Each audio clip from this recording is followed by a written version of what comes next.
Hey everyone, it's Kyle from Cool Collectibles back again for another review. This time it's the Inflames toys cross Newsoul toys Kung Fu Master Deluxe version. And of course that's the Jet Li depiction of the famous Chinese physician and Kung Fu Master Wong Fei. And it is an absolutely incredible set, as you can see by all the accessories and things that it comes with. It's an amazing set that really, for me, solidifies Inflames toys or Newsoul toys right up there with the best in the 1/6 scale business at the moment. I'll just get this incredible flag thing out of the way. The box itself is pretty basic, nothing too special about the box.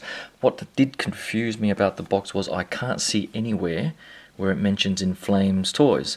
It says Newsoul toys, and I thought it was a collaboration between two separate companies, like they were with the Journey to the West figures.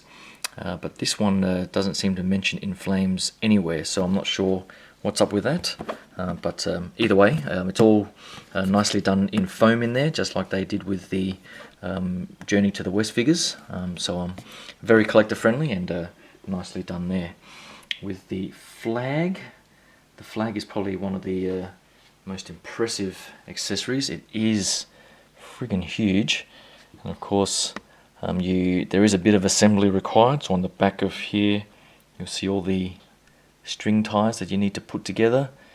You do need to sort of put this thing at the top here, so just be careful with these little balls there that I think are just glued on. So just be careful where you put your fingers. Then there's this sort of, what do they call them, tapers or something, tassels, with this little red thing here at the top. And then this piece is sort of like a cardboard. It's almost like a kid's school project. We've got the eyes and the nose and so on. Then you just sort of tie it at the back. And this flag material here is really nice. I'm not quite sure exactly what it is. It's not felt or anything like that, but it's just beautifully printed. If you see all the details there, and you can see the Chinese characters. So that's Fatsan, which is his place of birth. I think that's in southern China somewhere, Fatsan. And then that's the Bojilam, which is I think pretty much his the place that he sold all of his medicines and things like that. And then of course in the big letters at the front here is Wong Fei, obviously his name. And he is a famous Chinese personality, I guess, or iconic historical person.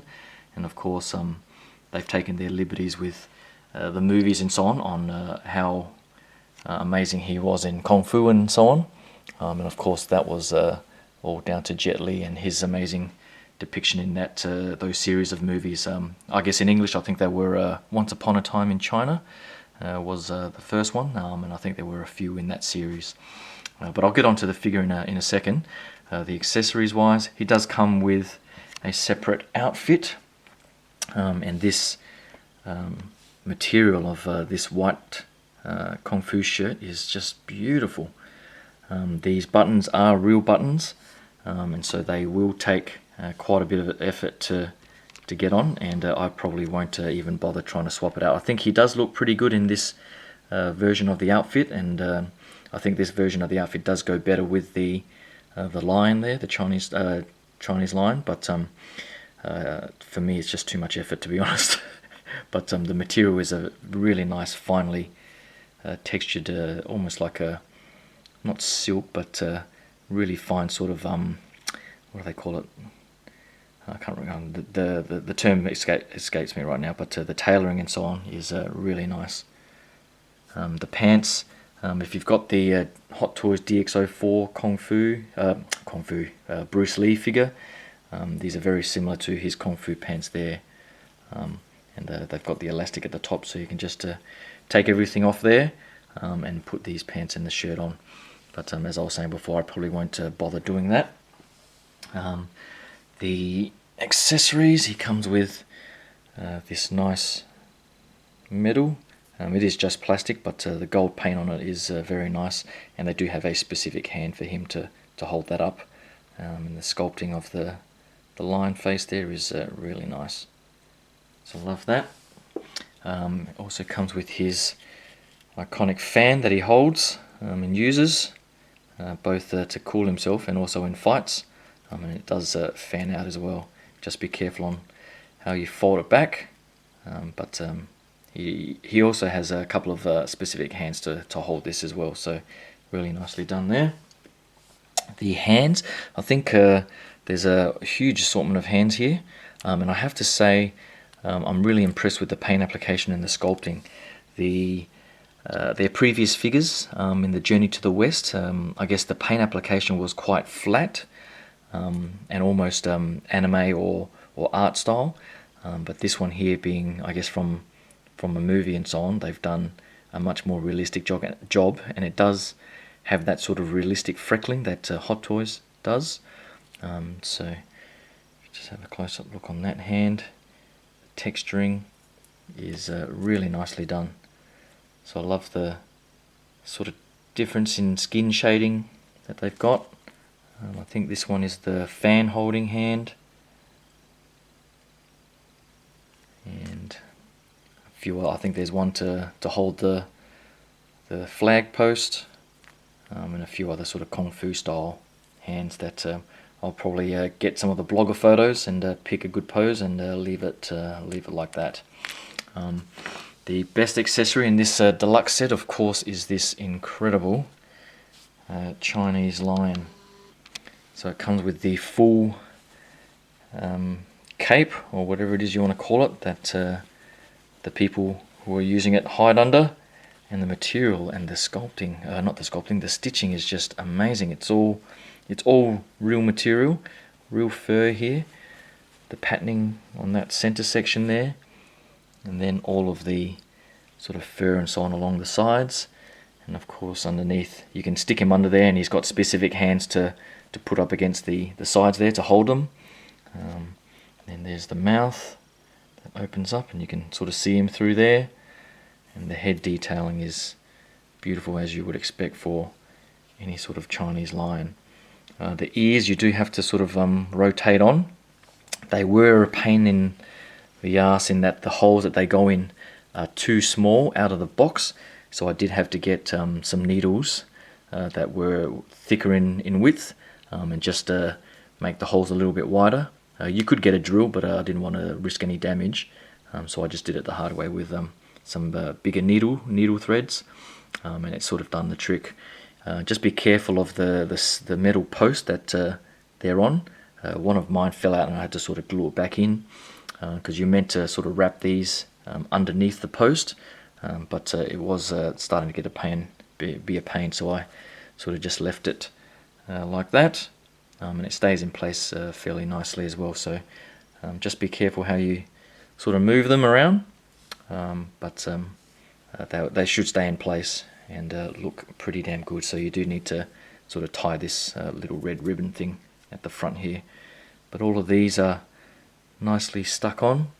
The eyes there look great, so you just really need to be careful where you sort of put your fingers. They do have a couple of resting positions for your hands, I think, and so I sort of just put my hands there, and there you see his name again. So overall, this is an amazingly well made accessory that just looks amazing on display. So I probably won't have him holding it, but I'll have to figure out a way to sort of prop it up somehow on the inside, because it is too good to just box up. But now I'll get onto the figure. Alright, so the figure does not come with a base, so I just am using one of the old Sideshow Star Wars bases there, but I will probably just end up getting a generic sort of black oval base for it, just to add a bit of stability. So it is disappointing that they didn't include one, but overall the underlying body that they've used is fantastic. All the joints are firm, there's nothing loose about the figure, and it holds all the poses really well. So you just essentially just need to be careful on how you articulate it, just to move the layers of clothing out of the way.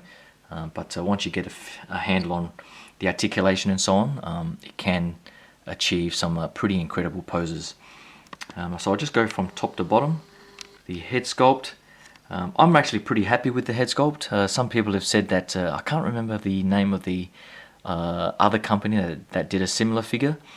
I don't know if it was Acer Toys or something like that, but a lot of people are saying that they prefer that head sculpt.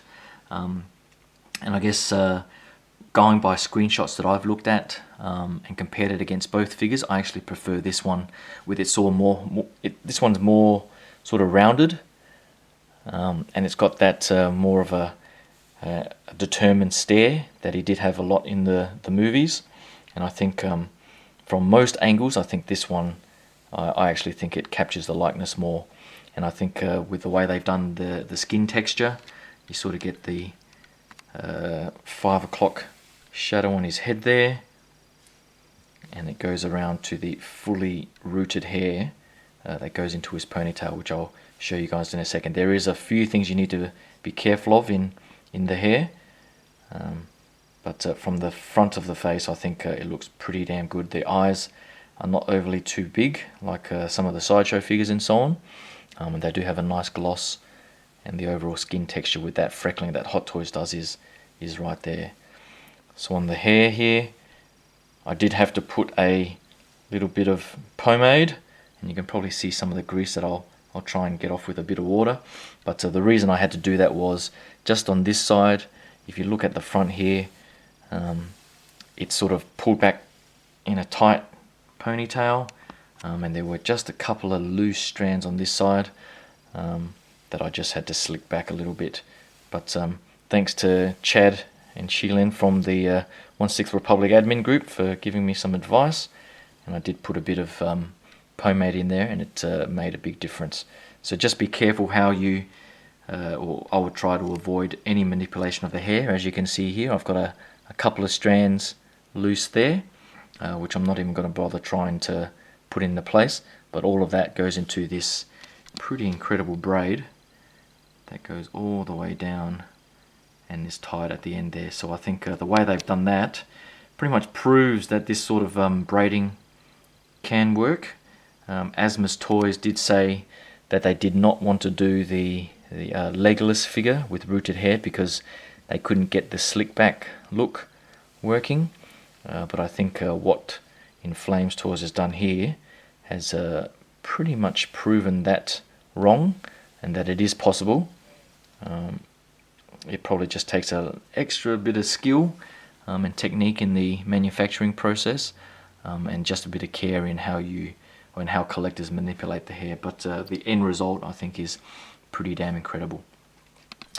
The outfit, I think one of the things that really impressed me with the Inflames Toys Journey to the West figures was just the incredible detail in their tailoring of the Kung Fu costumes, their different use of materials, and just the way that they've essentially tailored everything, and just the little details, and they've pretty much done the same here with this particular figure. So this is his traditional sort of outer Kung Fu cloak that extends all the way, and you have the various layers underneath. So he does have another layer with another sort of tunic along here, and then another traditional style Kung Fu shirt, and his brown Kung Fu pants. Now, similar to the Hot Toys DX04 figure, these Kung Fu pants are tied at the bottom there, which is pretty much part of the reason why I just cannot be bothered changing out the outfit, because undoing those things and tying them back in a way that looks half decent will probably take me probably half a day. I just remember the heartache that I went through trying to tie the Hot Toys DX04 Bruce Lee pants and the ties that they had at the bottom, and it was just painful, so I'm not even going to bother. And I think this classic Kung Fu look looks pretty good too.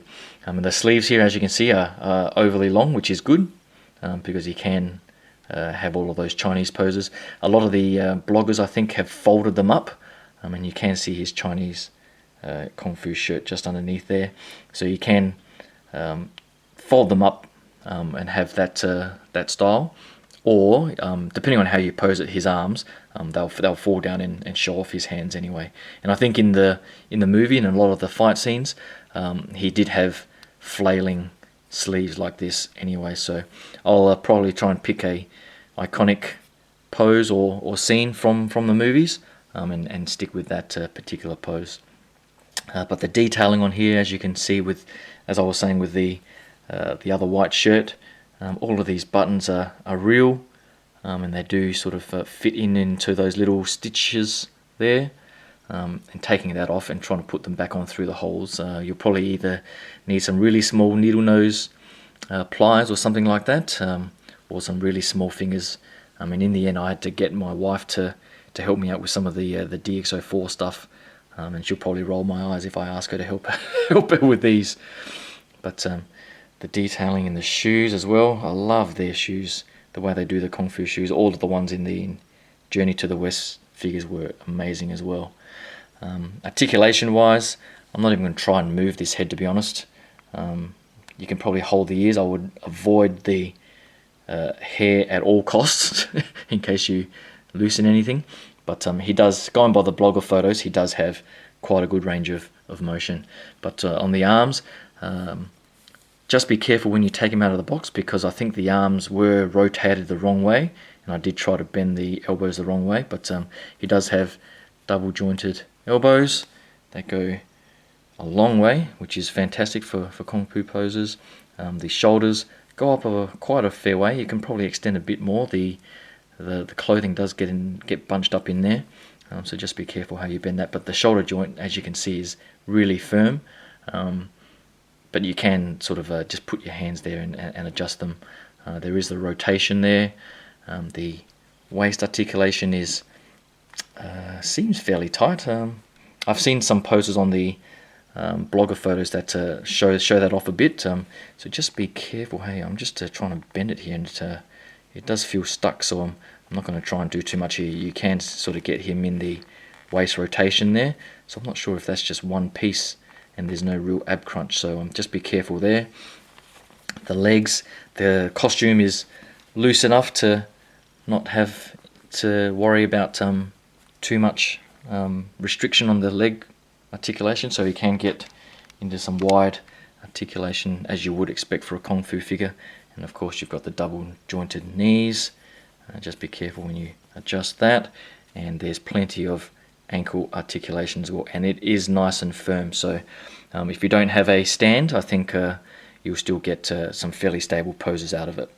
So I think that is pretty much it for a quick look at this Kung Fu Master by Inflames Toys and Newsoul Toys, and I think they've done a fantastic job. If they ever do a Donnie, I think his name's Donnie Yen, out of some of those classic Hong Kong movies. I think there was a fight between Jet Li and Donnie Yen as well, so if they ever do a version of that, I didn't end up picking the Enter Bay version due to some quality control issues that I was told about, but this particular figure, I think, doesn't have too many QC issues at all. The way they've done the costuming, the rooted hair, I mean, even this wire here, there's a wire at the bottom here that you can sort of change the position of the cloak there. It's just an outstanding figure, both in terms of paint application, tailoring, and build quality as well. I think they've done a fantastic job. So if you can get a hold of this, I would definitely do that. People are, regretting. Some people I've spoken to have regretted not getting the Journey to the West figures, and they are some of the best figures in my collection. So definitely jump on board Inflames Toys if you can, and if you're into this sort of Chinese classic style. They do some amazing stuff. So hopefully you like that quick look at this figure. Hopefully you click that like and subscribe button. I do have my replacement for the Hot Toys Hoth Lear coming, because it did come with a broken arm. So Sideshow were good enough to send me out a replacement for that. So hopefully you can subscribe and stay tuned for that upcoming review. Thanks again, and I'll talk to you guys soon. Cheers.